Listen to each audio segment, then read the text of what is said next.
Ya,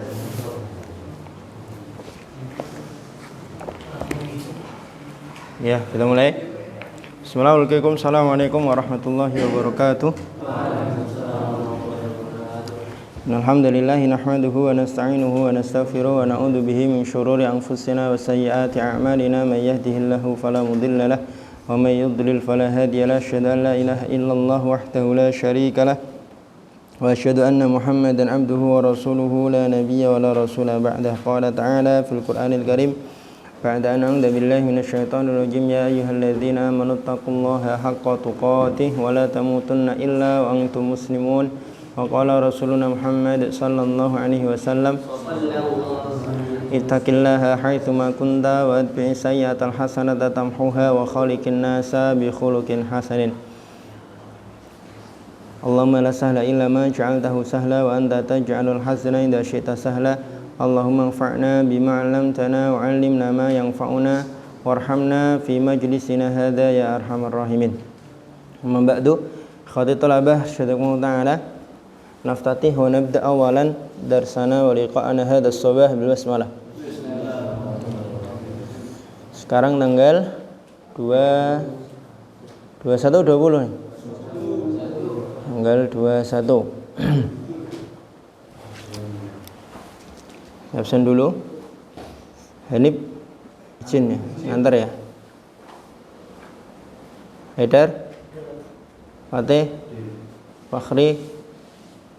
Fakhri, Sidik,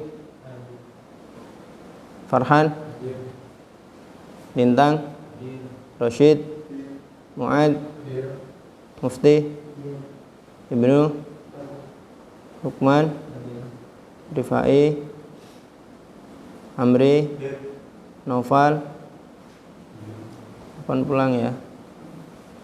Yakub, Haki, Ghazi, Sahban, Yahya, Yoga. Loh, ini ada satu yang belum saya panggil nih, siapa? Rama. Kelewat. Bukan terlupakan, kelewat namanya. Saya tidak pernah melupakan santri saya. Zaki,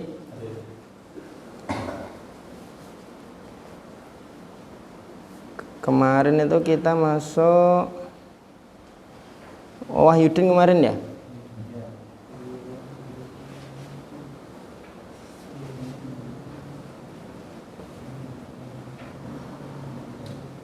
Ini Rifai mana? Ada yang tahu? Halo? Nggak ada yang tahu? Di kamar nggak ada? Tidur? Udah sholat subuh belum?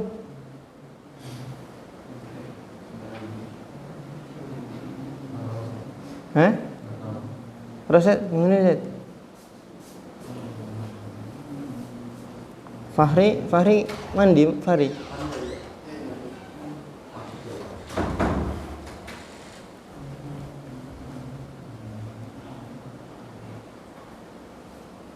Senin sore ini Kamis ya. Kamis, Rebo, Selasa. Selasa sore itu kita evaluasi ya. Betul? Nah ya.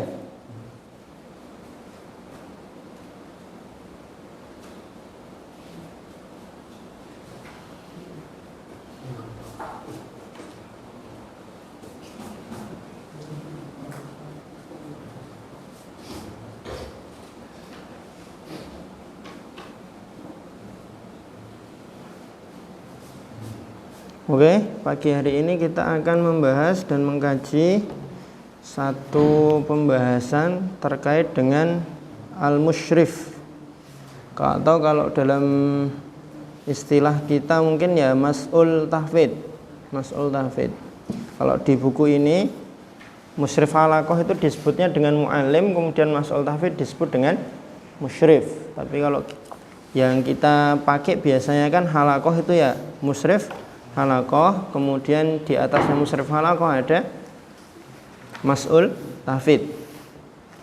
Apa definisinya, apa saja kualifikasi dan kriteria yang harusnya dimiliki oleh seorang musyrif, tugas dan wewenangnya apa saja, kemudian hak-hak dia alias kewajiban para mu'allim atau musyrif halaqah kepada mas'ul tahfidz itu apa saja. Akan dibahas dan disampaikan oleh Yahya. Ya, tafadhol.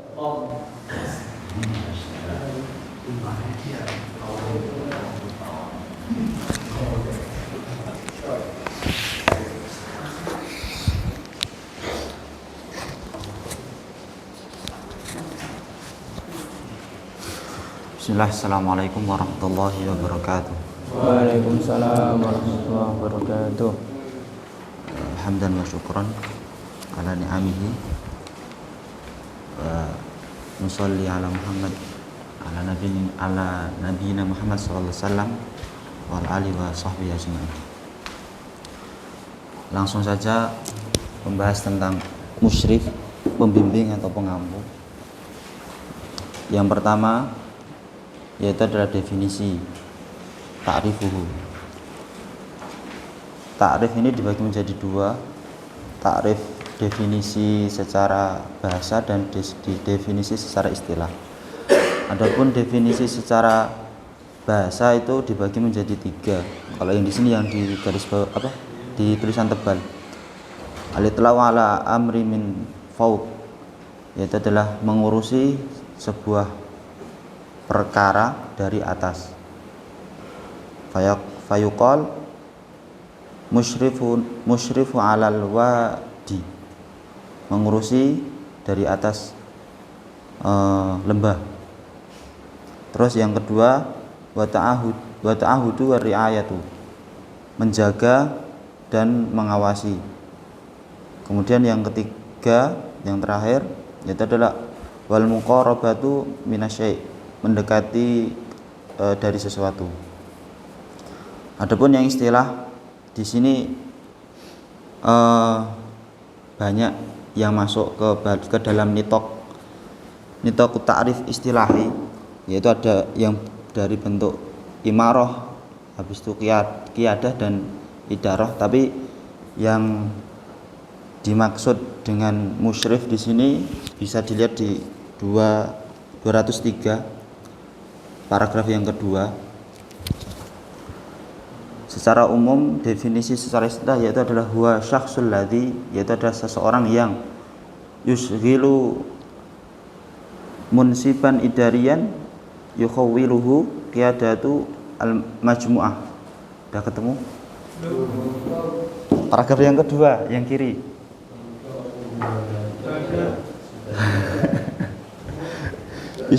Huwa syakhsul ladzi itu yaitu adalah seseorang yang disibukkan dengan jabatan kepemimpinan yang mengantarkan dia kepada memimpin sebuah perkumpulan dan mengarahkan mereka dan mengevaluasi kegiatan-kegiatan mereka dan hasil-hasil mereka dengan apa-apa yang sudah disepakati dan sudah direncanakan untuk sampai lil wusul, untuk sampai kepada tujuan yang sudah ditentukan. Itu masuk ke dalam istilah, definisi secara istilah dari musyrif. Kemudian ta'rif musyrif halaqatul Qur'aniyah. Definisi musyrif halaqah Qur'aniyah yang dicetak tebal, huwa syakhsul ladzi yatawalla taujihu muallim wa talib fil halaqati ma'an. Yang udah ketemu ya?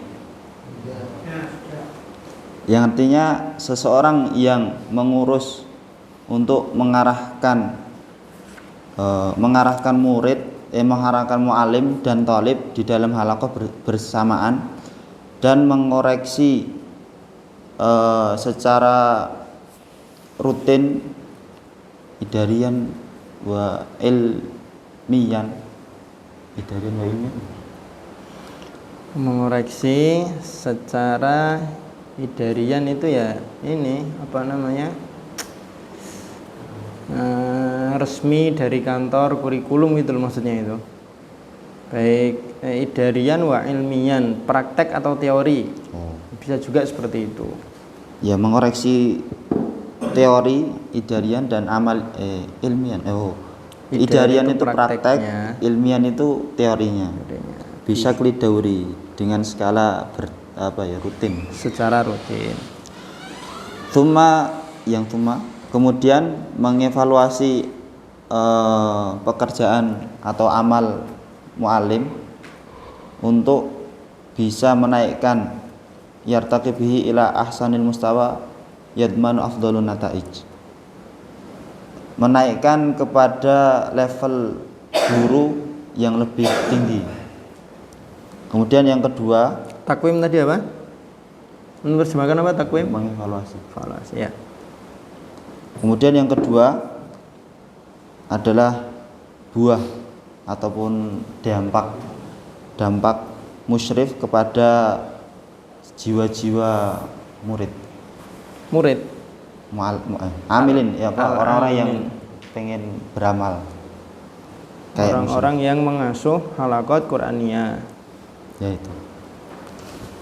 Yaitu dampaknya yang paragraf pertama, la yakhfa ma li wujudi musyrif fi amali minal a'mal min athari ma'nawiyah kabirun ala nufusil amilina fi.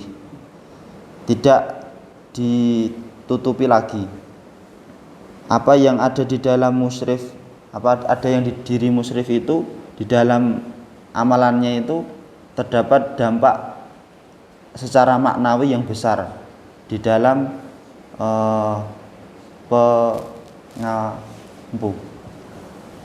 pengampu.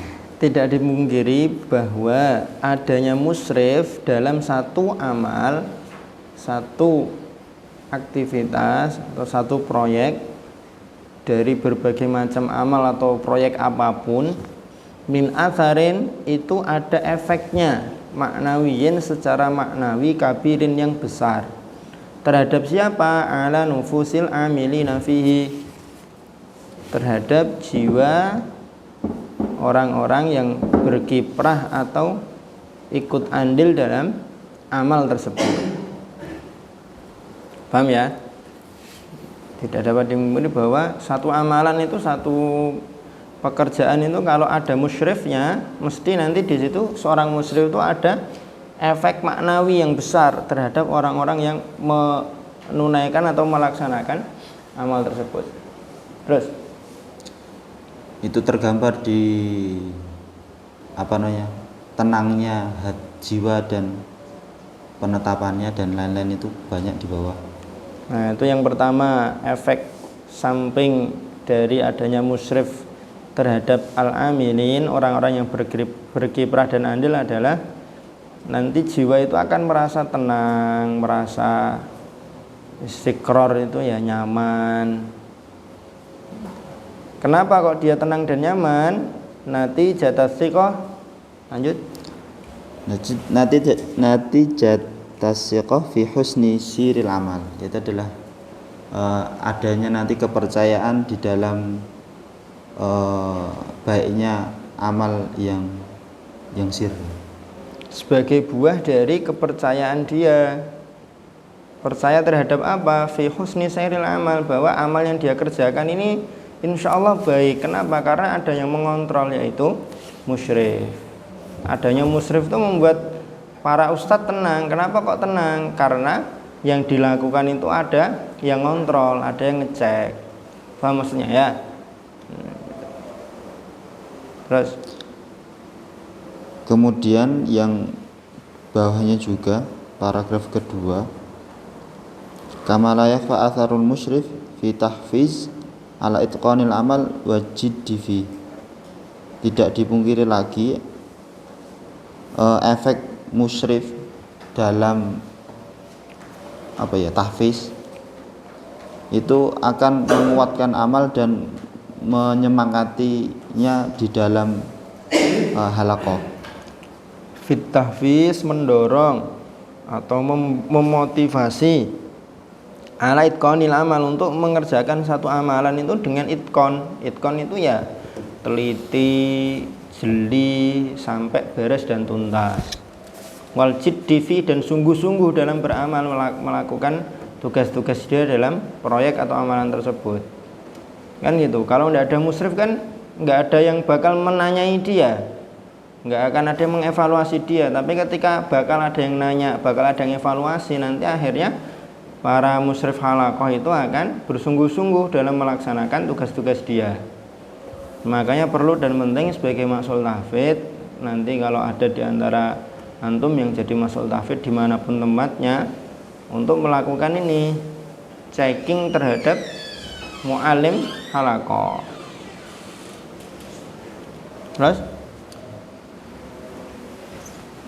Terus yang ini natijatus syu'ur al-ma'nawi fil mutaba'ah.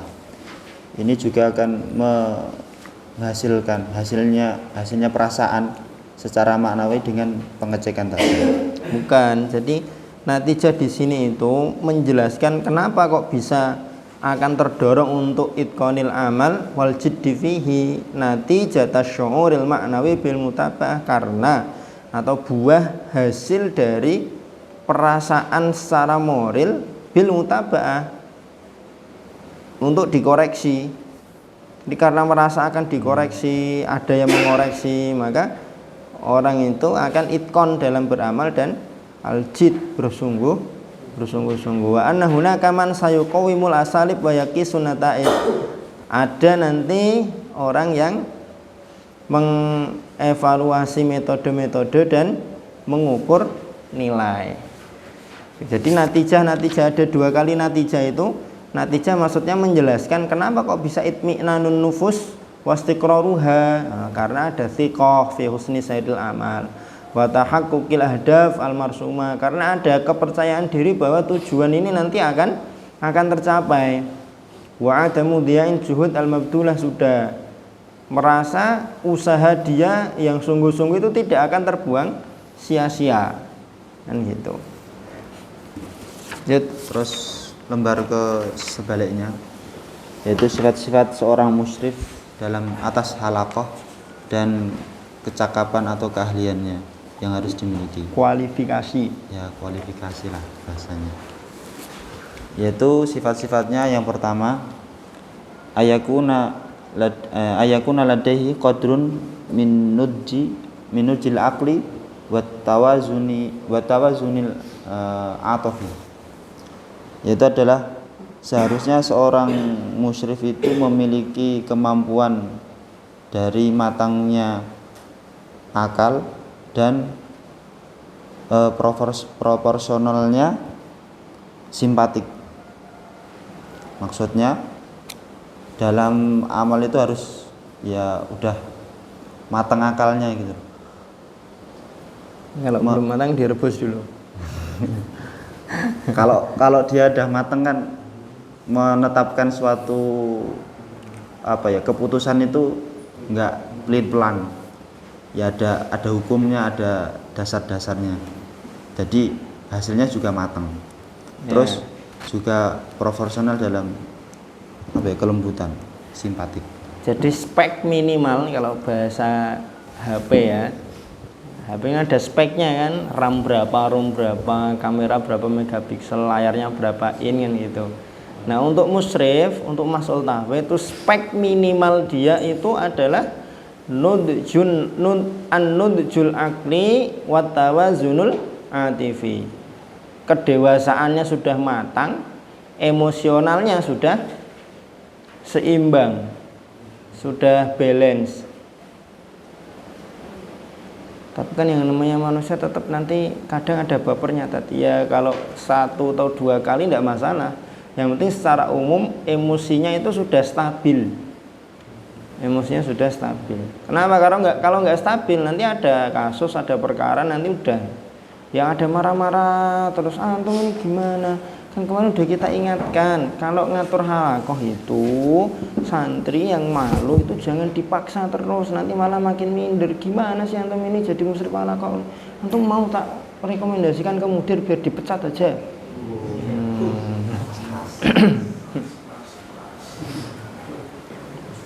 Atau tidak stabil emosinya gini, ada masalah dengan salah satu musyrif halaqah, terus dia diem, nggak ngomong, nggak ngasih isyarat apa, nggak marah juga enggak, tapi diem aja, didiemin terus, kan nggak menyelesaikan masalah. Kalau ada hal, ada apa itu ngomong selesai, karena orang lain pun tidak bisa membaca pikiran dan hati kita, ya enggak? Iya. Jadi dalam beramal itu ya kita kayak orang jalanan aja, yang kita nilai dan kita sikapi apa yang nampak dari dia, apa yang dia ucapkan dan apa yang dia lakukan. Soal apa yang dia rasakan dan apa yang dia pikirkan, kalau kita terlalu banyak memikirkan itu ya berat dan sulit kan gitu. Terus yang kedua, mukbilun ala tazkiyatin nafsihi, yaitu menerima dari ini apa namanya, pensucian hati itu, tazkiyah. Bersedia menyucikan hatinya atau dirinya. La tusaitiru alaihi al-amrad al-qalbiyah wa nafsiyah. Tidak mendatangkan tidak dikuasai oleh tidak dikuasai oleh apa, penyakit-penyakit hati dan jiwa. Ya pokoknya harus harus bersih lah dari noda-noda. Nggak harus bersih, tapi mau untuk tazkiyatun nafas. Karena kalau kita nyari orang yang nggak punya penyakit hati dan jiwa, siapa di dunia ini yang nggak punya penyakit hati dan jiwa?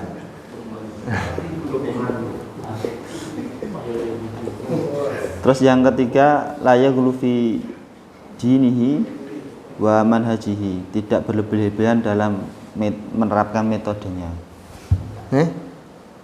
Tidak berlebihan dalam, bukan di sini manhaj itu bukan metode pengajaran. Di sini manhaj itu lebih ke manhaj ideologi pemikiran agama. Tidak ekstrim dalam agama dan metode ini ya manhajnya, manhaj dalam arti manhaj gimana saya terangin, manhaj agama. Makanya kan keterangannya kan muhibbun lil muslimina jami'an la yanhazu ila fi'atin duna ukhra, mencintai seluruh kaum muslimin dan tidak condong pada satu golongan tanpa golongan yang lain. Jadi betul-betul memang dia itu tidak terlalu condong ke kanan, tidak terlalu condong ke kiri, tidak terlalu fikrohnya itu ya fikroh yang stabil lah. Terus yang keempat, du tahmisin amali, takhassusin ya, du takhassusin amaliyin alin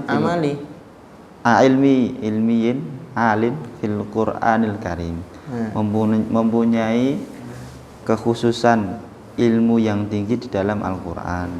Spesialisasi kalau bahasa kerennya, memiliki spesialisasi keilmuan yang tinggi dalam hal atau di bidang Al-Quran. Wal aula, lebih diutamakan ayakuna hafidhon majazan bisanadi mutasil ila nabi. Ya pokoknya memiliki apa ya, sanad sampai nabi. Ya, hafid punya ijazah dan sanad. Ijazah sanad ini, kalau ijazah sanad kan bisa mengajarkan dan menyampaikan sanadnya kepada orang lain. Wal aula, lebih diutamakan. Tapi kalau adanya yang punya sanad Tuhfatul Athlas sama matan jazari tok ya ora apa-apa. Ya masalah. Yang kelima, ya tadradu khabratin wa mirasin fi majalil iqra wa ta'limi li kitabillah, yaitu memiliki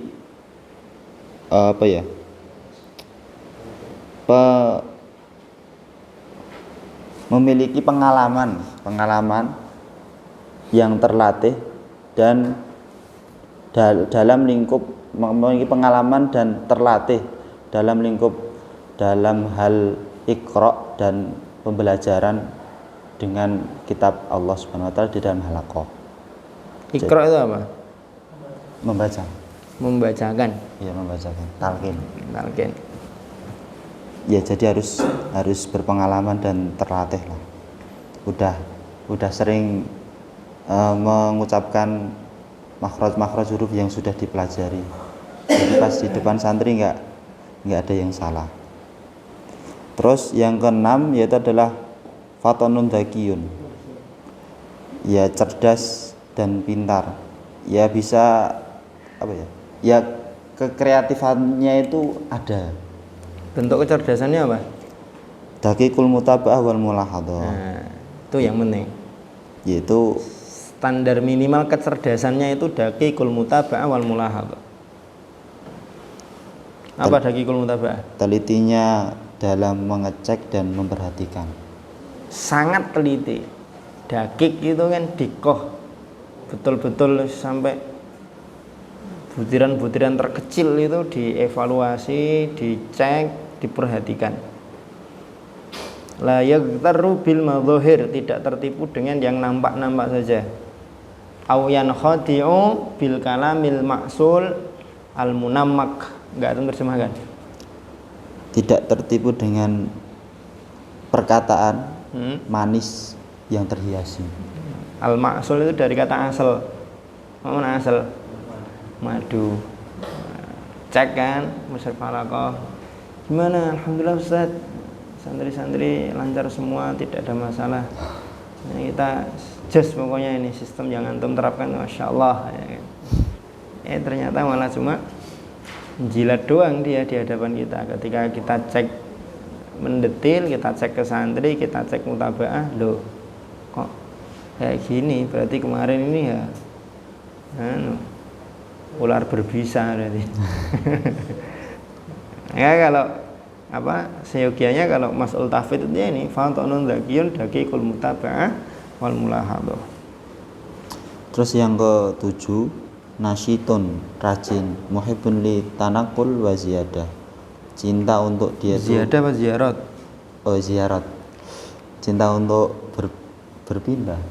Berpindah-pindah dan berkunjung. Maksudnya berpindah-pindah ini inspeksi itu loh, kayak metode halaqahnya siapa?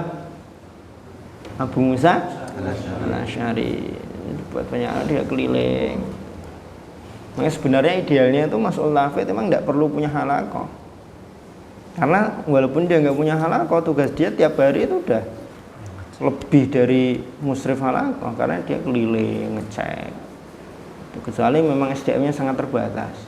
Yang jadi mas'ul ya dia, yang jadi musyrif halaqah ya dia, yang ngajar tajwid ya dia, yang ngajar tafsir juga dia, yang evaluasi dia, yang dievaluasi juga dia. Ada lain hal itu. Terus yang ke-8, ala dirayati tamatin bilughatil arabiyyah tahaddutan wa kitabatan. No, dengerin no. Spesifikasi musyrif no. Yaitu adalah dengan bisa mengajarkan dengan alat dirayati itu apa ya? Memiliki pengetahuan yang sempurna dengan bahasa Arab secara ngomong dan tulisan. Nah, dalam bahasa Arab baik secara verbal atau secara tulisan, untuk berbicara atau untuk menulis. Wa bilughati wa thaqafatal balad alladhi yashrafu 'alal halaqati fi. Atau dengan bahasa dan pendidikan kok pendidikan sakofah? Wawasan. Oh, wawasan di negeri itu yang dimusyrifi apa ya? Yashrafu 'alal halaqat. Dan memiliki pengetahuan yang sempurna, wawunya kan waw ataf itu ya, memiliki pengetahuan yang sempurna terhadap apa? Terhadap bahasa dan wawasan negeri, tempat di mana dia menjadi musyrif, daerah di mana dia menjadi musyrif. Makanya kalau nanti ada yang bertugas di Sulawesi, seyogianya belajar bahasa Sulawesi dan wawasan seputar kesulawesian. Kalau ada yang bertugas misalkan di daerah nggak usah jauh-jauh, misalkan daerah Pelajan tapi pelajarnya yang sana, gunung sana misalkan. Nah berarti dia harus setidaknya dia minimal belajar bahasa-bahasa daerah sana plus wawasan pengetahuan seputar daerah situ. Kenapa? Karena walaupun mungkin katakan anak didiknya tidak mayoritas dari situ, tapi nanti dia itu perlu sosialisasi kan? Perlu interaksi dengan masyarakat dan lain sebagainya. Apalagi kalau anak didiknya orang-orang daerah setempat kan gitu. Jangan sampai sesuatu yang menurut kita itu biasa saja dalam pandangan mereka ternyata kasar. Nah, gitu. Kalau orang-orang gunung kan gitu ya. Banyak hal-hal yang menurut kita biasa aja tapi udah dianggap hal yang kasar gitu kan. Ngombe, mangan itu kan biasa aja, kalau bahasa kita kan biasa aja, tapi di daerah gunung yang terbiasa pakai kromo kan piye sih iki ustaz yo. Mangan, ngombe piye sih misalkan gitu kan. Dan jangan sampai kita juga terlalu halus. Kalau kita terlalu halus nanti malahan kan bahasa-bahasa yang menurut kita itu udah standar ternyata malah dianggap terlalu halus. Kenapa? Karena daerah setempat memang terbiasa pakai bahasa kasar. Lebih ekon iki. Udah biasa sih kalau di Jawa Timur kayak gitu sih. Nah, kalau kita di sana terus malah kan nanti malah digo ya Jawa Timur asli.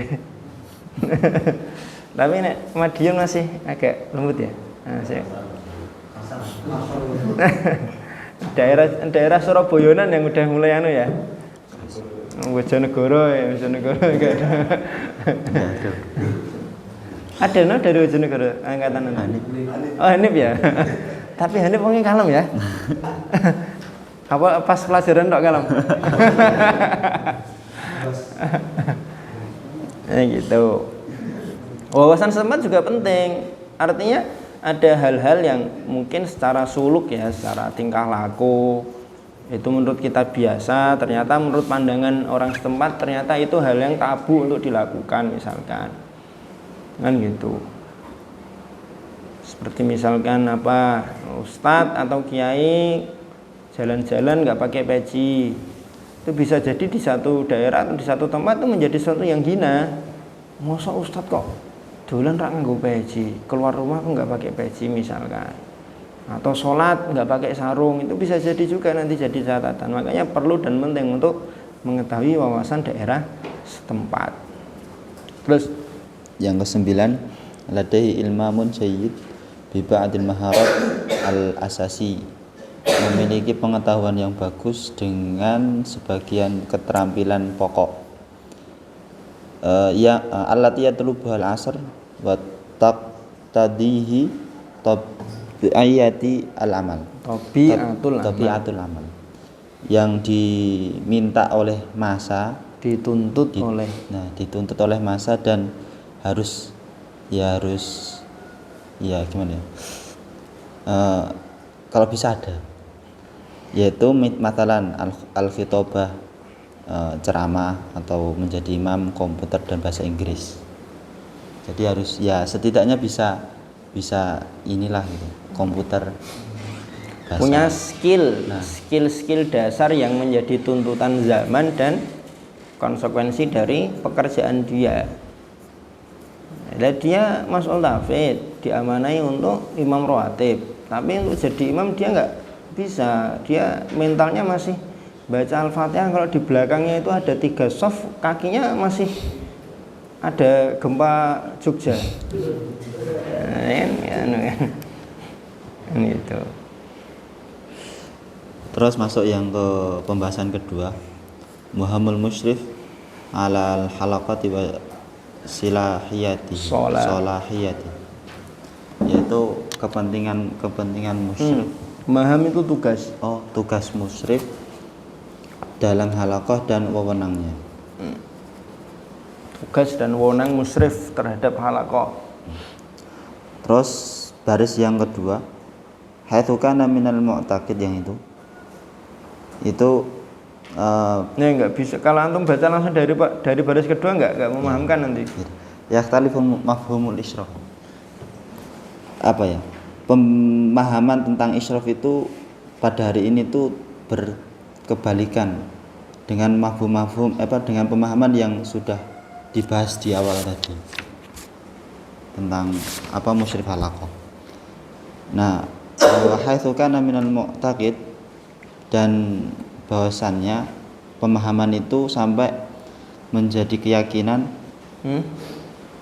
Kenapa kok dianggap berbeda antara pemahaman isyraf hari ini dengan masa yang lalu? Karena annal isyraf, ditinjau bahwa ada satu keyakinan bahwa sesungguhnya musyrif itu adalah amaliyatu taftish, yaitu adalah perbuatan mengecek alal muallimin kepada guru, bughiyatun tasayyudul akhta wal taubih. Nah, hanya untuk mencari kesalahan dan celah dan bisa menegur. Taubih mencela. Waqad ada hadal mafhum ila taraji'in kabirin fil amaliyati at-ta'limiyah, dan pemahaman ini itu menjadi referensi yang tarojuk referensi kemunduran yang besar di dalam amaliyah pembelajaran ini, aktivitas pengajaran. Kalau israf itu dimaknai hanya sekedar memeriksa para guru dengan tujuan untuk mencari kesalahan dan mencela mereka, maka yang pemahaman yang seperti ini nanti akan mengakibatkan pada kemunduran dalam aktivitas pengajaran. Terus yang paragraf bawahnya, wa alaihi faqad taghayyara hadzal mafhum al-yawm wa asbahal hadfu fil isyraf bimafhumihi at-tarbawi al-asalim. Dan seharusnya dan bagi musyrif dan seharusnya wa alaihi berdasarkan fakta ini faqat dan sungguh telah berubah pemahaman ini pada hari ini. Pemahaman apa? Yang mu'alim itu sebagai mengecek pemahaman terhadap makna isyraf sudah berubah. Ya. Wa asbal hadfu minal isyraf bi mafhumihi at-tarbawi asalim, yaitu adalah menjadi sebuah tujuan dari isyraf itu musyrif dengan pemahaman pendidikan yang benar, yaitu adalah tahsinul mustawa al-ilmi wa tahsili li talamidhi antariqi tahsini ada ilmu alim, yaitu adalah membaguskan atau membaguskan level keilmuan dan pencapaian oleh bagi murid dari metode atau cara dari cara pembagusan pelaksanaan mu'alim. Benar, tak salah.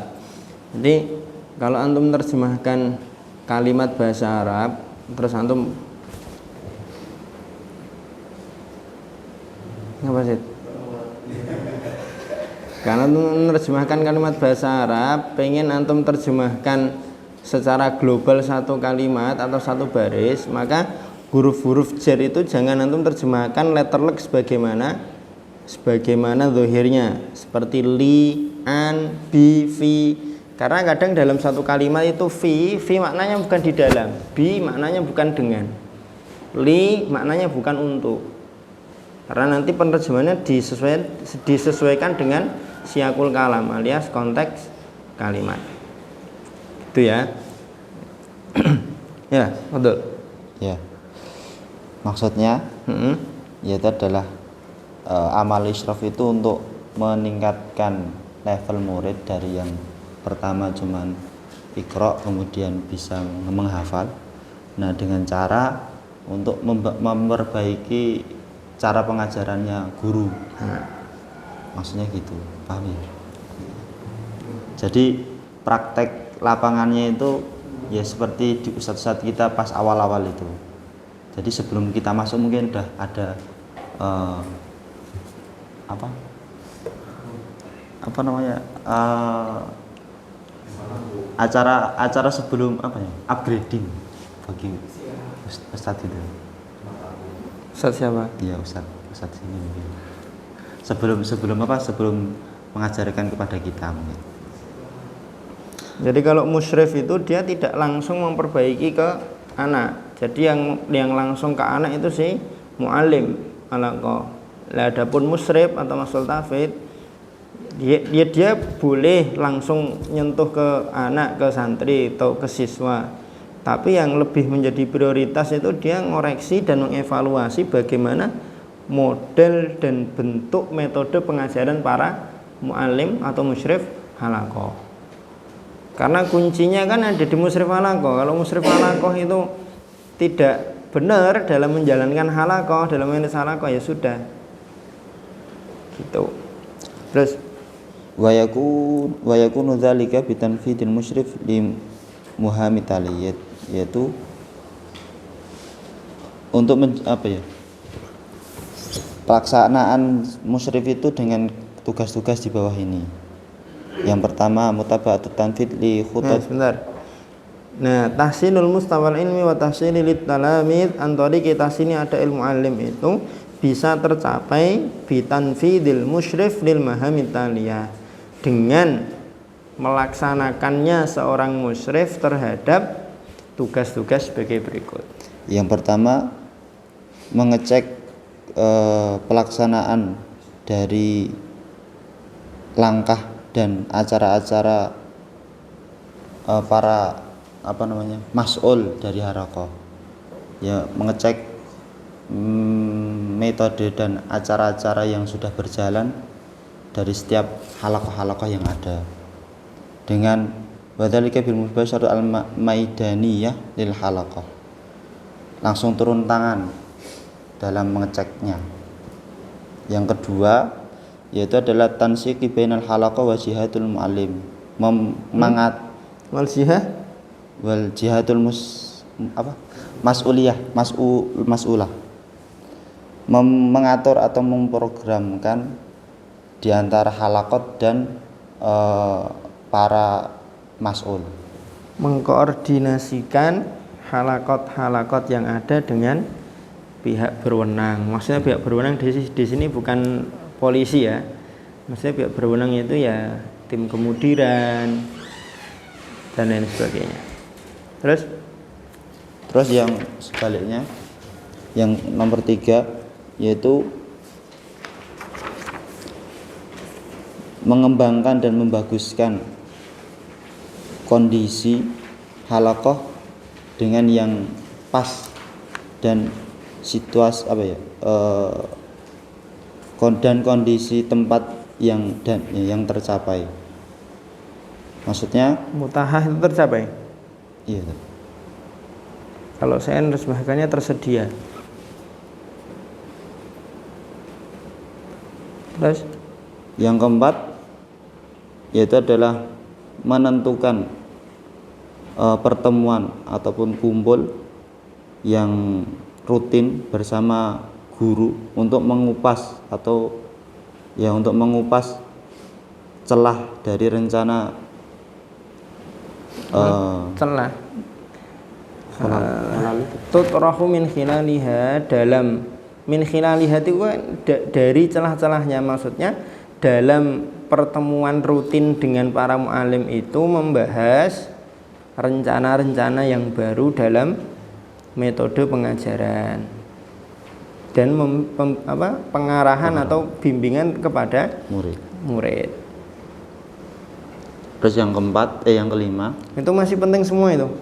Wa yuwajjihul mu'alim fiha ila akhtaihi fit ta'lim, mengarahkan atau memberitahu mu'alim kesalahan-kesalahan yang dia lakukan ketika mengajar. wa yursyidu ila afdhalit turuqit tarbawiyatin najihah, membimbing kepada metode pendidikan yang paling utama, yang paling baik. Nah, menyampaikan kepada para muallim bi uslubin latifin, dengan bahasa yang lembut, yusy'iruhu bi annaha nabi'atun minal qalb, sampai kita membuat para musyrif halaqah itu merasa bahwa yang kita sampaikan itu betul-betul muncul dari hati, bukan semata-mata karena kita posisinya sebagai mas'ul tahfidz. Itu kama tutrahu fiha hululun amaliyatun lil musykilat, sebagaimana dikaji dan dikupas juga dalam pertemuan itu solusi-solusi praktis terhadap permasalahan-permasalahan dan rintangan-rintangan yang dihadapi oleh halaqah. Kan kumpul, halaqah antum gimana? Yakub, Ustaz, ini ada satu santri yang berat sekali Ustaz. Lah kenapa? Gemuk Tat. Oh ya, kalau gemuk memang berat. Oh enggak Tat, berat sekali karena ini sudah dicari tahu kenapa. Belum Ustaz. Ya berarti dicari tahu, nanti kalau sudah ketemu kenapa, baru nanti kita cari solusinya. Kan gitu. Halaqah antum gimana Mas Mufti? Alhamdulillah Ustaz, halaqah saya insyaallah santrinya nyenengke semua. Sehari itu ada 2 yang ujian, sehari ada 1, mesti setiap hari ada yang ujian Ustaz. Misalkan gitu. Jadi dicek satu-satu, problem solving kalau bahasa kita ya. Problem solving. Terus yang kelima, mengkoordinasikan, mengatur di antara banyak halaqat yang dimusyrifi oleh musyrif, dan ini tuh dan program ini yang bisa diprogramkan itu terbentang jembatan untuk bisa ta'awun, saling tolong menolong, dan silatu baina mu'allimiha, dan terbentang juga jembatan hubungan, atau terbentang juga hubungan di antara para mu'allim. Jadi ada mu'alim 1, 2, 3, 4, 5, 6, 7, 8, 9, 10 itu antara mu'alim 1 dan 2 dibuatkan jembatan penghubung. Jembatan ini untuk komunikasi, untuk saling tolong menolong. Musyrif halaqah 2 dan 3 juga dibuatkan yang sama, 3 dan 4 juga sama, begitu seterusnya sampai dari 10 musyrif halaqah ini semuanya punya jembatan penghubung untuk saling tolong menolong dan komunikasi. Paham ya maksudnya ya? Terus yang keenam, menyusun perlombaan yang bermacam-macam, beragam, dan perayaan-perayaan untuk dalam penghormatan santri, wa tafawuqul thalib, dan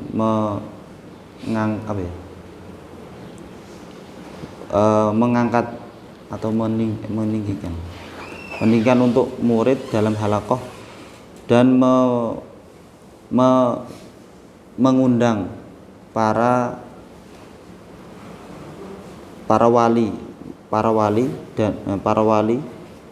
atau yayasan untuk hadir dalam acara itu.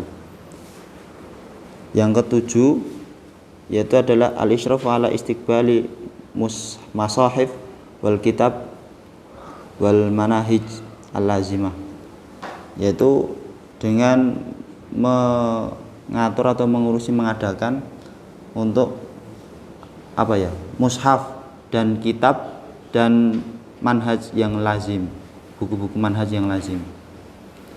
Yang ke-8 adalah kalau manhaj di sini kurikulum. Jadi mengawasi, mengatur mushaf yang masuk dan didistribusikan kepada santri itu mushaf seperti apa, kitab-kitab yang dibaca itu difilter, disaring, kurikulum yang digunakan, kalau ada modifikasi, ada yang mau diubah, itu dia awasi, dia koreksi, dia teliti, dan dia bimbing. Terus yang ke-8, membuat jadwal rutin, apa ya, bersifat bulanan, apa, wabi ittifaqi ma'al jihatil mas'uliyah, dengan kesepakatan bersama para jajaran yang di atasnya, ya kayak direktur ataupun yang lain. Nah,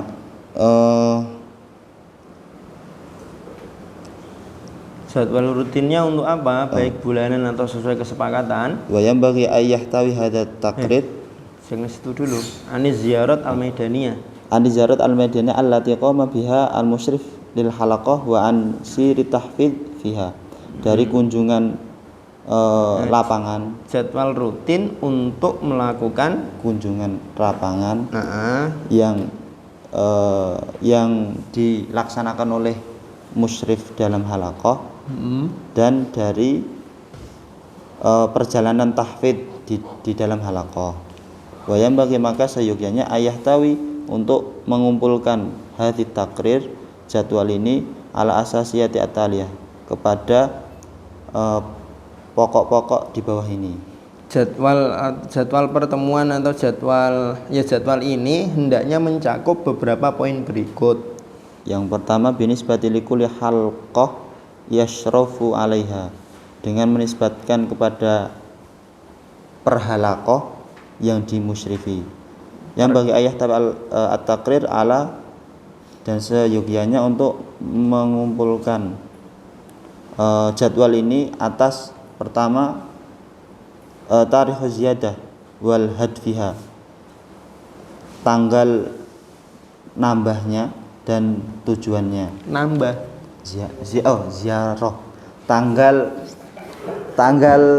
kunjungan dan tujuannya. Jadi kalau mau berkunjung ke semua halaqah, artinya satu-satu, maka yang perlu untuk dijadwalkan atau dikumpulkan terlebih dahulu adalah satu, tanggal dan tujuannya. Berkunjung ke halaqahnya Mas Mufti nanti hari Senin duha, untuk apa? Satu, mungkin ngecek tajwid. Dua, ngecek hafalan. Tiga, ngecek uang saku misalkan. Yang kedua, ismul halaqah wa mauqi'uha, nama halaqah dan tempatnya. Kemudian thumma mustawat tulab fil hifdz wal murajaah wa husnul tilawah, kemudian level santri dari menghafal, murajaah, dan bagusnya tilawah. Wa mustawa ada ilmu alim aidon, dan level penyampaian mu'alim juga. Thumma masyakil al halaqah, kemudian permasalahan di dalam halaqah, wa mutatallabatuha, dan tuntutannya, wa intidhamu fi hudur wa dawam, dan mendisiplinkan untuk hadir dan konsisten. Wa akhiran, dan yang terakhir adalah takdirul am lil halaqah, yaitu mengevaluasi Penilaian akhir terhadap halaqah.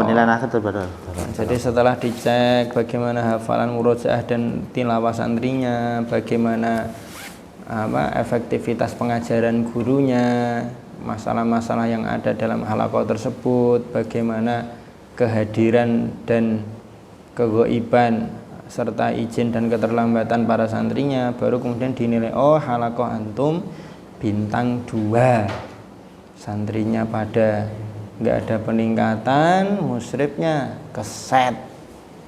Ini kalau bulan depan masih bintang 2, halaqah antum nanti tak bubarkan. Saya kan gitu. Mungkin nanti di halaqah yang lain, alhamdulillah ini halaqah ini paling nggak 4,5 ini bintangnya. Terus yang kedua, dengan menisbatkan kepada seluruh halaqah. Nah, kalau ziarahnya itu untuk seluruh halaqat, maka keutamaan halaqah-halaqah itu yang rajin dan intajan. Afdalul halaqat halakot yang paling baik apanya? Nasyaton, kerajinannya, wa intajan, dan pencapaiannya. Dan halaqah yang mudaris, guru Jadi, yang sebentar, tujuan berkumpul dengan seluruh halakot itu nanti untuk kita tahu mana halakot yang paling rajin, mana halakot yang paling baik pencapaiannya. Dan guru yang tafaul, yang banyak kerjanya dan metodenya bagus. Paling baik keaktifan dan metodenya. Tsumma ihsa iyati mauthiqah, kemudian statistik tuh. Ya, menghitung statistik yang dipercaya dari jumlah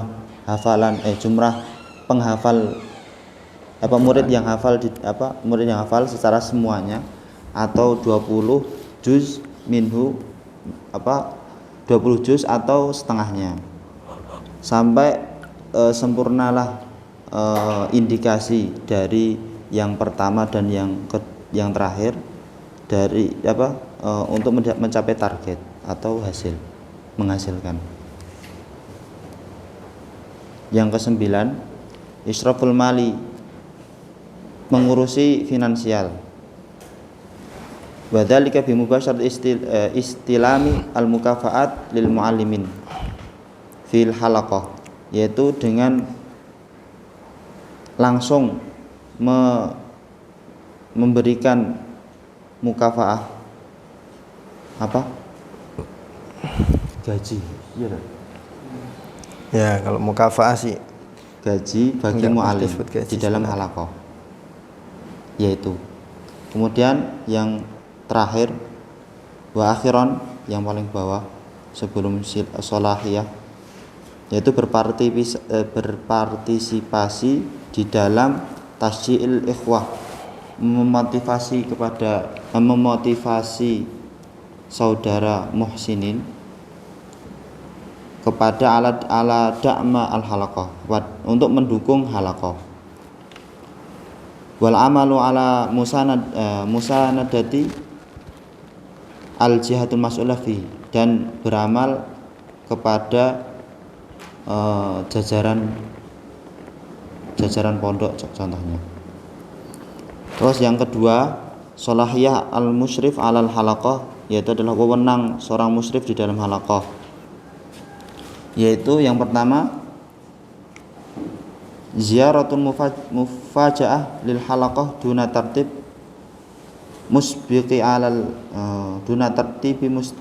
alal muallim, yaitu kunjungan yang dadakan di dalam halaqah tanpa memberitahu sebelumnya kepada guru musyrif.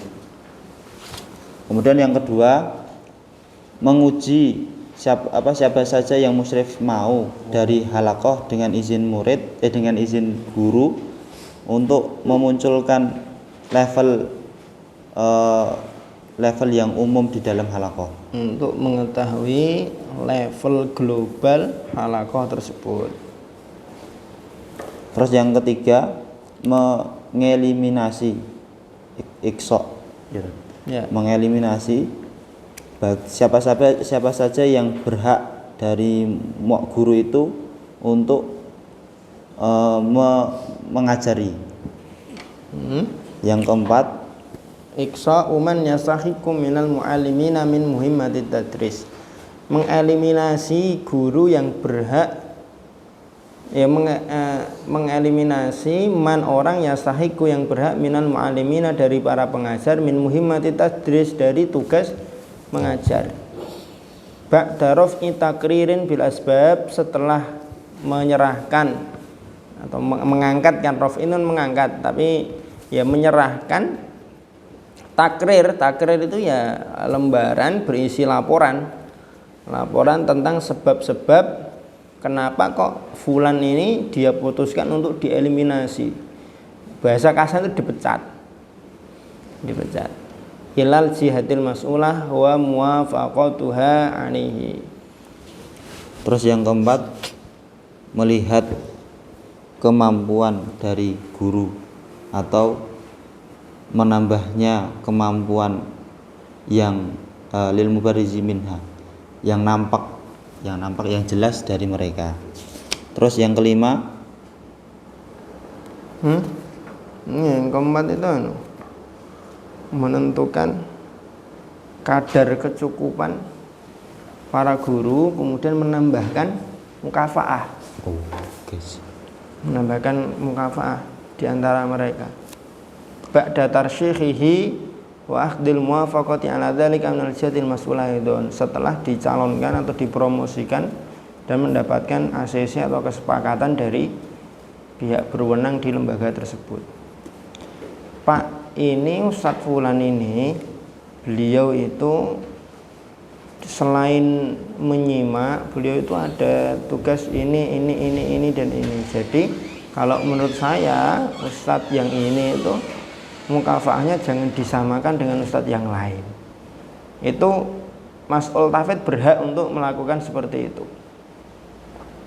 Terus yang kelima, merubah dengan apa yang dilihatnya pas dengan merubah kondisi halakoh atau tempat halakoh dan mengatur dengan apa yang pas dari rencana yang tepat dan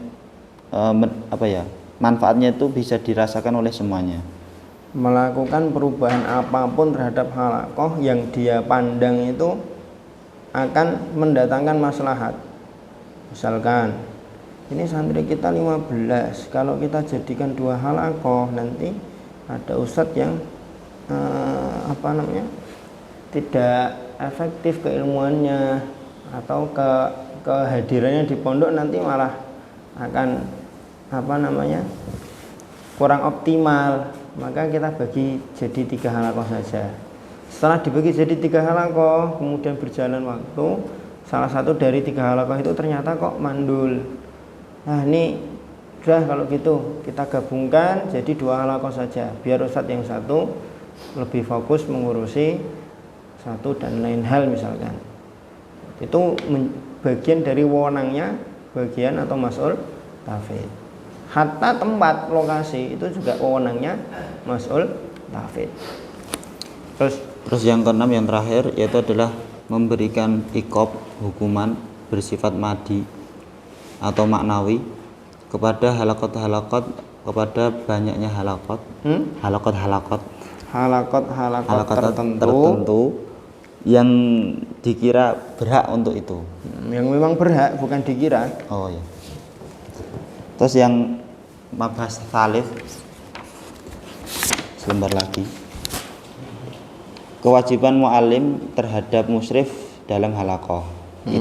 Yang pertama, yang paragraf pertama, yang baris ketiga, fa inna 'alal mu'allim wajibatu nahwihi yang bagi riayatiha.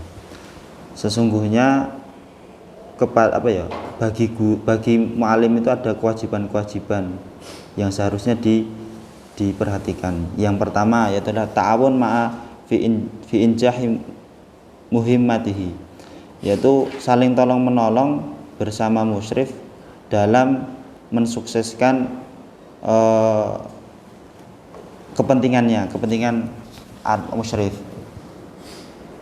Wamin yang paragraf ketiga, wamin lawazim hadhi ta'awun hufadu fi ghaibihi, hifdhuhu fi ghaibihi, yaitu adalah contohnya, yaitu konsekuensi dari tolong menolong ini adalah satu, menjaganya dari menjaganya ketika dia tidak ada. Maksudnya itu enggak ngehibah gitu, tidak dijelek-jelekan di hadapan santri. Wah, nggak tahu saya yang ditunjuk jadi Mas'ul Tahfidz tahun ini tuh main tenan, misalkan gitu. Tapi ngomongnya ke santri-santrinya, jangan gitu.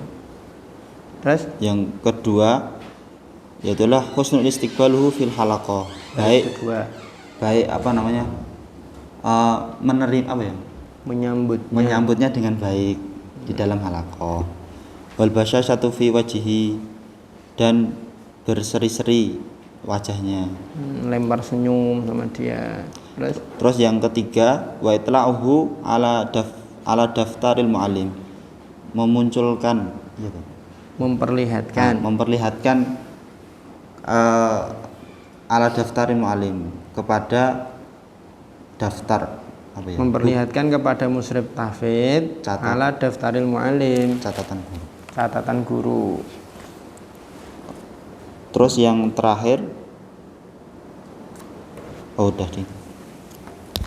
Yang kedua dari kewajibannya yaitu wa min wajibat, yang paragraf terakhir yang paling bawah, wa min wajibatil muallim aidan tuzawid. Masih ada satu lagi kewajiban muallim kepada musyrif, paragraf sebelumnya itu. Wa ahammu min dzalika kullihi tanfidul khitat wal baramij allati yarsumuha bidiqqatin. Yang paling penting dari itu adalah melaksanakan langkah dan baromis acara, program, rencana dan program yang sudah yarsumu yang sudah ditulis, ditetapkan, dicanangkan oleh musyrif bidik kotin dengan teliti. Yang ketiga tadi, yang ketiga tadi tangfid, itu yang kedua. Pertama ta'awun, yang kedua tangfid, yang ketiga tazwidil musyrif bi takririn wafin an siril halaqah syahriyan au bi ittifaqi ma'ahu, menyiapkan kepada musyrif laporan yang sempurna atas berjalannya halaqah bulanan atau dengan kesepakatan atas musyrif. Laporan bulanan itu diserahkan kepada mas'ul tahfidz. Kalau enggak bulanan ya sesuai dengan kesepakatan, pekanan mungkin atau 10 hari mungkin. Terus yang terakhir, ayakuna silatul muallim bihi mubasyarah. Hubungan muallim itu ya mubasyarah, langsung. Jadi jalur koordinasinya itu langsung. Koordinasi musyrif tahfidz itu dengan mas'ul tahfidz, koordinasi langsung, tidak dengan perantara. Kalau di sini dibahasakan fala yujawizu ila man huwa a'la minhu kal jihadil mas'ul. Enggak boleh lompat ke yang lebih tinggi daripada musyrif, kecuali kalau ada udzur seperti sakit, ghaib panjang musyrifnya, kemudian syakau muhiqqati yazidul mu'allim raf'uha alaih, melaporkan yang penting. Syakwa muhiqqah yuridul mu'allim raf'uha alaihi. Ada laporan yang kredibel, laporan yang valid ingin disampaikan oleh mu'allim kepada jihah mas'ulah terkait dengan si mas'ul tahfidz. Maka jangan disampaikan ke mas'ul tahfidz. Paham maksudnya? Ada hal-hal yang ingin dilaporkan oleh mu'allim kepada atasan, ya sudah sampaikan ke atasan, tidak apa-apa, melompati si mas'ul, si musyrif. Setelah ingin menyampaikan sesuatu tentang musyrif, sampaikan ke musyrif ya. Kecuali kalau sifatnya memang amar ma'ruf nahi mungkar atau saran kritik, ya tidak masalah. Dan yang terakhir, alhamdulillah. Ya, mungkin itu yang bisa saya sampaikan. Apabila ada salah kata, saya mohon maaf. Sudah tutup. Wassalamualaikum warahmatullahi wabarakatuh. Assalamualaikum warahmatullahi wabarakatuh.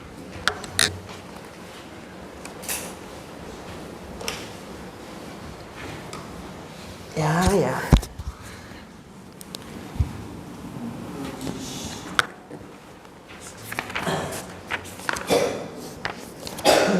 Yang mau ditanyakan kaitannya dengan musyrif? Fadhol.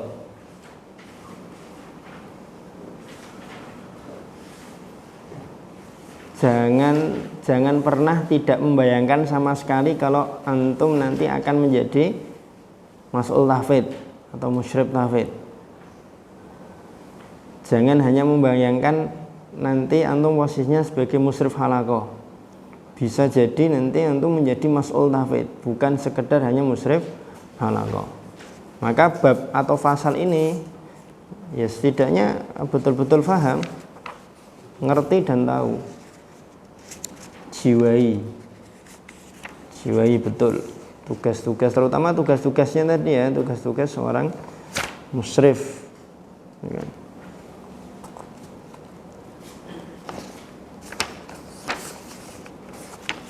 Ya.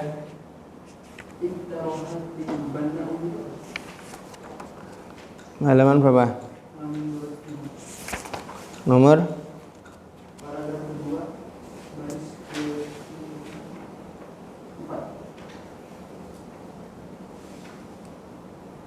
wa akhiran iktirahat banna'ah, kritik yang membangun.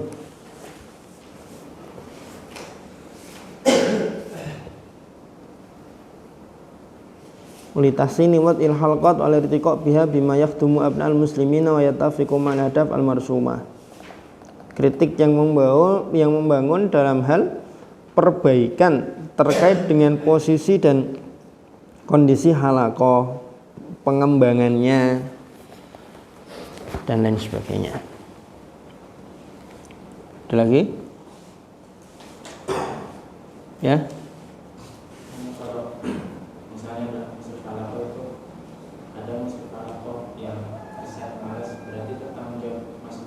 Betul. Nah, ketika dinasihati pertama, 2, 3 itu tidak berpengaruh, gimana? Laporkan mudir. Laporkan mudir. Yang penting sudah ada nasihat. Jangan sampai ada musyrif halaqah males, goib, terus langsung kita laporkan padahal kita belum ngasih nasihat kepada dia, belum menegur.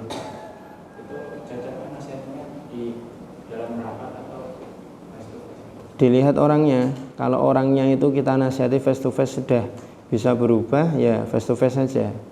Tapi langkah awal pertama ya face to face dulu. Kalau setelah face to face kok masih nggak ngefek, maka langkah kedua boleh di depan forum, boleh face to face. Tinggal melihat bagaimana tipikal si musyrif yang males ini, yang gitu. Karena bisa jadi ada musyrif yang malas kan, karena ngapain saya sepekan masuk 6 kali, setiap hari masuk 3 halaqah, sebulan cuma dikasih 300.000. Masa 300.000 sebulan 30 hari, berarti saya sehari berapa? 30.000. 30.000 3 kali pertemuan berarti berapa? 10.000. Padahal sekali pertemuan 1 kali halaqah 1 jam. Masa sejam 30.000? Mending saya ngisi di mending saya ngisi di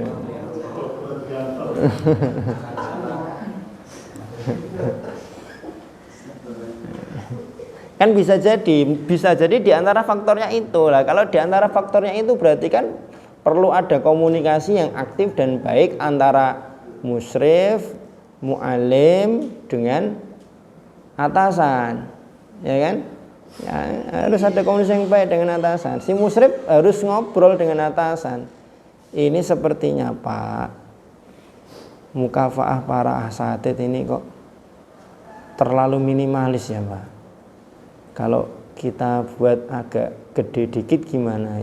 Ya tidak kayak perumahan kapling yang minimalis gitu, agak besar dikit lah. Perumahan elit ya mbuh dinaikkan 50% atau berapa. Kok sepertinya itu ngefek kepada keaktifan para musyrif halaqah. Kami juga pengennya gitu Ustaz. Cuma memang gimana ya Ustaz? Yayasan ini income-nya itu untuk memberi kepada para musyrif halaqah senilai itu saja, kami tiap bulan itu minus. Oh gitu, nggih pun kalau gitu berarti nanti biar saya komunikasikan dengan para musyrif halaqah. Nanti tinggal disampaikan ke para musyrif halaqah. Jangan spesifik satu orang, tapi sampaikan secara umum. Saya tahu antum per bulan dapatnya berapa, saya tahu. Karena saya juga dikasih tahu datanya sama bendahara. Nah, jangan sampai mukafaah yang memang minimalis itu menjadikan kita malas dalam mengurus halaqah. Ingat bahwa halaqah yang kita ampuh ini bukan pekerjaan yang ada kesepakatan nota hitam di atas putih berapa gajinya. Gaji kita yang terbaik dan terbesar itu di sisi Allah, karena yang kita kelola ini adalah majelis yang paling suci yang ada di muka bumi. Kan udah pernah kita bahas dulu, majelis halaqah Quran kita itu adalah halaqah yang paling afdol, karena Al-Quran itu lebih utama dari zikir, dan zikir yang paling utama adalah Al-Quran, dan kita sedang berkiprah dalam halaqah Al-Quran. Ya, saya juga bisa menjiwai dan tahulah kalau sebulan dikasihnya segitu mesti kurang. Tapi ya sekali lagi, insya Allah inna ma'al usri yusra. Gitu. Jadi harus mengimbangi musrifnya, jangan malah ngompori. Yes, gimana nih? Kayaknya yayasan nggak bisa membiayai kita di sini. Ayo kita bareng-bareng. Mogok apa? Mogok musrif berarti. Gitu. Kan kalau itu nggak lancar, komunikasi itu nggak lancar, nanti akhirnya akan terjadi konflik yang masya Allah. Nanti yayasan akan menuduh para ustadz tidak amanah dalam menjalankan tugasnya. Para ustadz nanti akan menuduh yayasan tidak menunaikan kewajibannya sebagai yayasan. Ini uang donasi, itu uang SPP santri ini dibuat apa sama yayasan ini? Kayaknya buat beli mobil, kita ini nggak dikasih mukafaah yang cukup. Misalkan gitu, kan tetap itu nanti akan terjadi konflik terus kalau tidak di-clearkan, tidak dikomunikasikan. Tapi apa nggak hina kita kalau membicarakan terkait dengan gaji itu? Enggak hina. Apalagi kita posisinya sebagai mas'ul tahfidz. Itu menjadi wewenang dan kewajiban kita sekaligus untuk memanage itu sebagai mas'ul tahfidz. Atau bahkan nanti ada yang dijadikan sebagai kepala atau mudir. Itu perlu ada komunikasi yang baik dan lancar antara yayasan dengan antum, kaitannya dengan hal itu. Kan, karena walau bagaimanapun tetap yang namanya mukafaah itu sedikit banyak akan berpengaruh, ya kan? Karena keikhlasan itu perlu dibantu dengan fulus, ya kan? Kon ikhlas terus tapi rak diwehi mangan, rak diwehi duit tuku kuota ya bodoh suwe-suwe ra ikhlas. Tapi jangan menuntut antum ini harus tahu kewajiban. Saya sudah melaksanakan kewajiban saya ngajar santri, tapi antum yayasan kok nggak mau melaksanakan kewajiban antum. Setidaknya ya UMR lah. Masa mukafaah kok 500.000 buat apa? 500.000 buat beli kuota. Sekarang kuota aja paling murah untuk sebulan 50.000, 70. Buat beli sabun berapa? Buat beli keperluan yang vital setiap bulan, sabun mandi, sikat gigi, odol itu paling enggak udah habis 50.000. Sisa berapa itu? Belum lagi nanti saya kalau pengen ngasih orang tua buat jajan, nggak bisa nabung, nanti saya nggak nikah nih. nggak nikah yang disalahkan yayasan.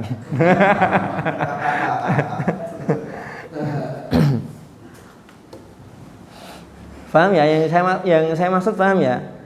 Lancar, komunikasinya baik dan proporsional, jangan terlalu saling menuntut, kan gitu. Nah, kan nanti kalau ada yang tugasnya di yayasan, itu juga perlu antum sampaikan kepada yayasan antum. Kewajiban para ustadz tuh ngajar, kewajiban kita. Bagaimana caranya biar dapurnya para ustadz itu ngepul terus, dan ustadz tuh ketika ngajar nggak mikir dapur, paham maksudnya? Ini itu harus berusaha maksimal bagaimana caranya supaya yayasan itu betul-betul membuat ustadz itu ya fokus di pondok. Udah mukafaahnya nggak seberapa, larangannya, peraturannya banyak, nggak boleh punya akun Shopee, nggak boleh jualan di marketplace Facebook, nggak boleh ini, nggak boleh itu, nggak boleh ini, nggak boleh itu loh. Kowe iki ngei duit piro ring ustadmu kok mbok larang-larang ngono kuwi. Kan gitu. Masuk akal nggak? Masuk akal. Kalaupun ada larangan ya yang memang sangat mengganggu proses belajar mengajar, jangan berjualan atau jangan ngelapak ketika jam ngajar. Itu ya enggak apa-apa itu, kalau aturan seperti itu enggak apa-apa karena sangat mengganggu proses belajar mengajar kan. Tapi kalau di luar itu kan enggak masalah kan, mau nyambi dagang apa, HP, buku, habatus sauda, madu, begitu ya Lintang ya. Jadi kalau kita sebagai mas'ul mendapatnya ada ustadz yang males, ada ustadz yang sering tidak hadir, ya pertama kali kita ajak ngobrol face to face. Kenapa? Yang harus kita tanyakan pertama kali dulu itu kenapa. Setelah ketemu kenapa, baru nanti kita bisa mencari solusi. Jangan sampai kita ngasih obat tanpa tahu penyakitnya apa. Dalam meminum atau membeli obat itu kan tentunya kita harus tahu dulu sakitnya apa. Enggak tahu sakitnya apa, pokoknya beli obat gitu kan. Kayaknya saya ini sakit ginjal kayaknya. Kayaknya ini saya sakit ginjal. Terus ke apotek beli obat sakit ginjal. Sebelumnya enggak periksa ya, saya sakit ginjal ya, sakit ginjal. Pas periksa jebule bukan sakit ginjal, karena terlalu sering begadang malam kan, main HP atau nonton film, ngobrol, baca novel. Siapa dulu tuh kayaknya ada yang baca novel sampai semalaman nggak tidur. Di halaqah tanya sama musyrifnya, kenapa antum kok restoran? Nggak bisa tidur semalaman, kenapa? Baca novel. Astagfirullah. Ketemu dulu kenapanya, sakitnya apa, baru dicarikan solusi. Gitu. Allah ada lagi. Subhan kayaknya mau nanya nih, posisi nanya. Hah? Oh belum. Ya.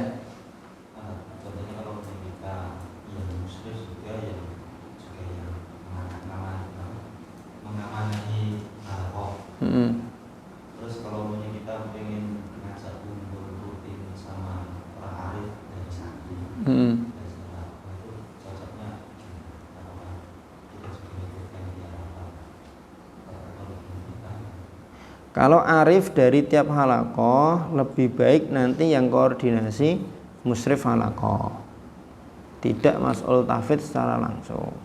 Kecuali memang betul-betul yang mau dikoordinasikan itu hal yang sangat urgent, penting dan harus langsung mas'ul tahfidz yang menyampaikan, baru tidak masalah kan gitu. Karena arif dalam halaqah itu kan dia tugasnya kan tugas-tugas yang sifatnya ketika musyrif halaqah berudzur, artinya dia tidak punya tugas pokok, dia hanya sekedar ban serep kalau bahasa kita kan gitu.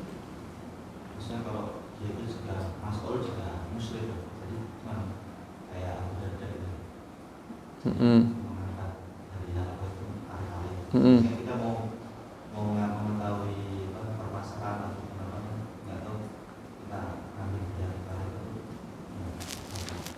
Nah kalau dalam metodenya Abu Darda-nya itu sebagai musyrif, bukan Abu Darda itu sebagai mu'alim, bukan musyrif.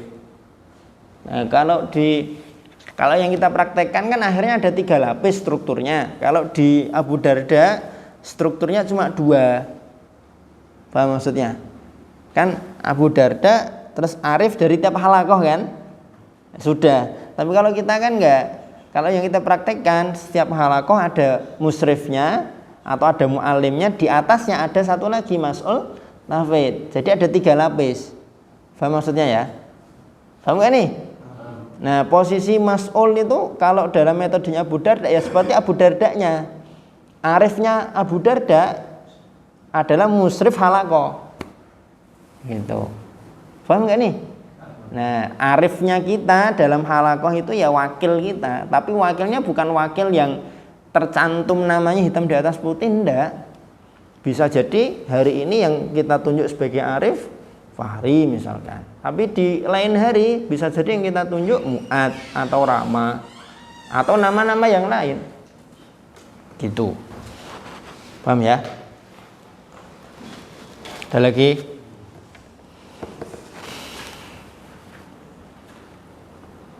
Man? Kira turu man.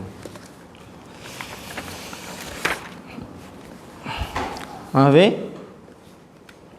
nggak ada. Kalau nggak ada, ini tinggal 2 orang ya, Yoga sama Zaki. Ini pembahasannya yoga kayaknya, maksudnya kalau digabung dengan pembahasannya Zaki sepertinya nanti sore nggak cukup. Jadi ya nanti sore yoga kan, besok pagi Zaki, sorenya evaluasi. Besok itu berarti Jumat ya. Ini kan Kamis ya.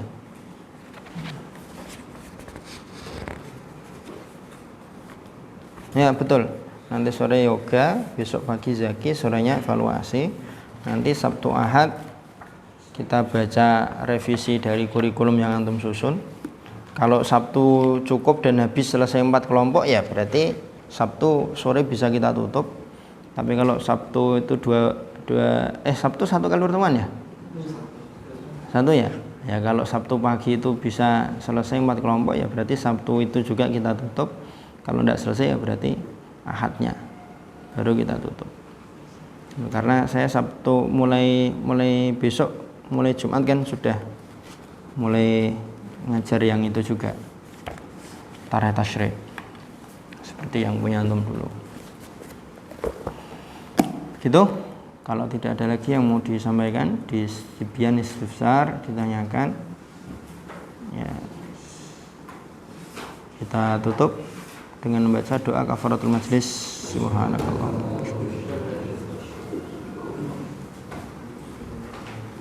Assalamualaikum warahmatullahi wabarakatuh.